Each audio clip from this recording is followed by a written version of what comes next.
So, what does it take to make a new stringed instrument for the symphony? Well, first one has to go back in time and look for an opening in the way the instruments were played, their sound, and their purpose. Then find an opening in music theory to formulate a new instrument. Keep in mind, the odds of this happening are astronomical.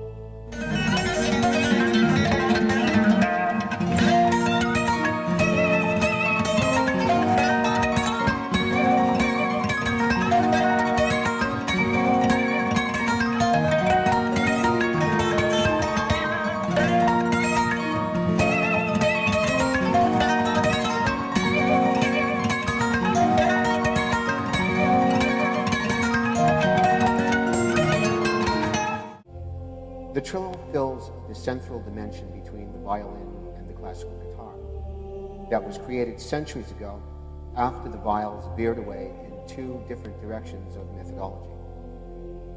This produced a dissension which pushed the ancient guitar out of the symphony and into isolation. How do we know this? We have evidence from Andrei Segoviat, who fought against the extrication by performing pieces from the symphony, sitting by himself, and predominantly remained that way for the rest of his career. In 1937, George D. Beauchamp, who worked with Adolf Rickenbacker, invented the electromagnetic pickup, or the frying pan, which opened a way into the natural dimension by artificial means.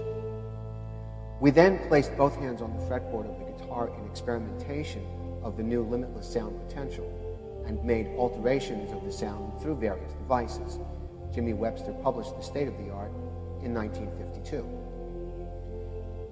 The electromagnetic era sparked the potential to fill the enigmatic dimension. It's power, try, but artificial instruments can't do that since they're not natural. There has to be three major elements to succeed. The first is that there has to be a definitive new methodology for the instrument. And second, to have new music theory behind the methodology. And the last but not least, in the acoustical envelope, that has to have a distinct and different natural sound. The Trillo has all three.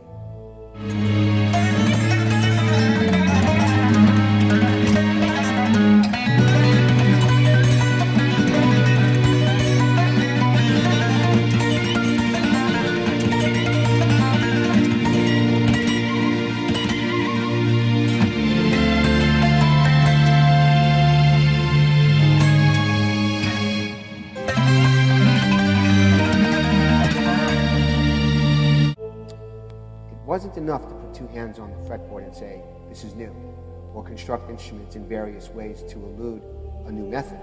The USPTO rejected and revoked anything that attempted a new method, unless it was the real deal. A musician wrote in open forum once that the USPTO experts knew little or nothing about music.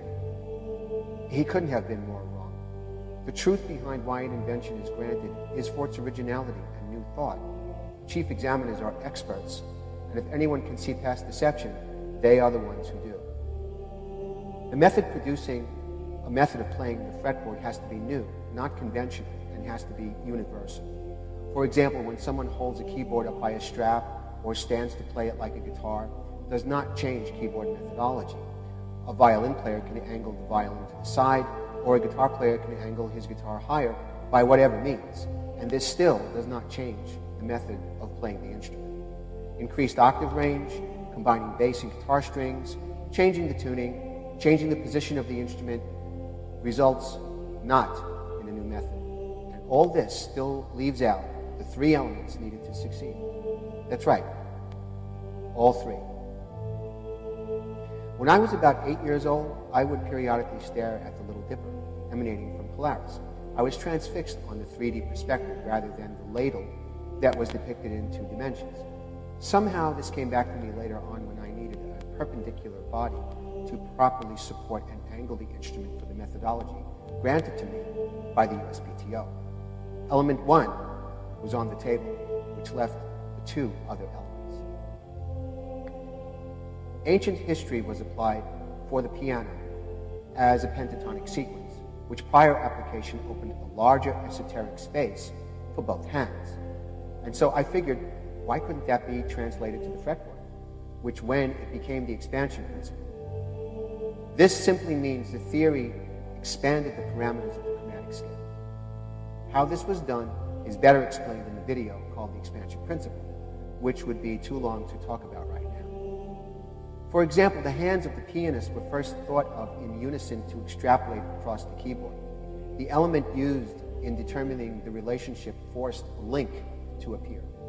Just the opposite of assigning hands to operate independently, like on the guitar, which attempts at inventing a new method were denied to anyone who duplicated this formula. The link attracted the hands together, and afterwards, independent actions of the hands came into play. So, the piano put sharps into a sequence of 2s and 3s, equaling 5 units that repeated throughout the chromatic scale. The sharp formula did not appear in the fretboard, simply because the need was not there, as only one hand fingered the board. The third element was the acoustical envelope. Everyone knows the difference between the plain sound of the electric guitar minus the drive system that makes it soar. Well, in the acoustical sense, to vibrato a string, one needs a lot of drive, which the acoustical guitar lacked. And so in this light, an acoustical envelope had to be invented that would give the natural instrument a drive system, which became the flag system, which in short is the mirror image of the tuning of the Trillo made into apertures along the fingerboard. Underneath them is a wooden bow that allows the sound to travel up through them, element number 3. To qualify the instrument for the symphony, it has to be able to combine with a number of its own self, collectively, and produce esperance. All classical instruments produce esperance, which the dictionaries remove the word, which must be restored to our language. Esperance is the key to understanding classical music. The Trillo makes mournful sounds of compassion, something the electric guitar can do, but can never enter in through the gate.